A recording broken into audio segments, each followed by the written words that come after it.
शेतकरी बंधूंनो नमस्ते। सदरील प्लॉट हा नेत्रा कंपनीचा अक्षदा येलो म्हणून आहे। व्हरायटी पिवळ्या कलरमध्ये आहे झेंडू। शेतकऱ्यांचं नाव आहे रामचंद्र गवडी, गावाचे नाव हिवरे, जिल्हा सोलापूर। तुम्ही बघू शकतात फुलाचा आकार 25 ते 30 ग्रॅमपर्यंत फुल भरतंय। देठाची बाजू मोठी असल्या कारणाने हा ब्रेक होत नाही, त्यामुळे याला मार्केटला तुम्हाला 5 ते 7 रुपयांना रेट जास्त मिळतोय किलो मागं। व्हरायटीचं नाव आहे अक्षदा येलो।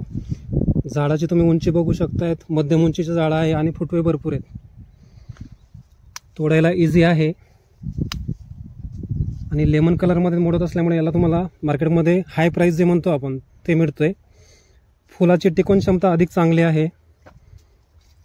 फूड तुम्ही प्रेस केला तर ब्रेक होत नाही। सदरील झाड तुम्ही बघू शकता, कॅलिक्स मोठा आहे त्यामुळे वजन पण बढतंय। देठ मोठं असलं तर वजन जास्त बढतंय। काही फुलांमध्ये आपण बघतात की देठाची बाजू एकदम बारीक असते, त्यामुळे फुलाचं जे वजन असते ते फारशा प्रमाणात भरत नाही। यासाठी तुम्हाला अधिक माहितीसाठी जर संपर्क साधायचा असेल तर तुम्ही 750 756 7366 या नंबरला करू शकतात।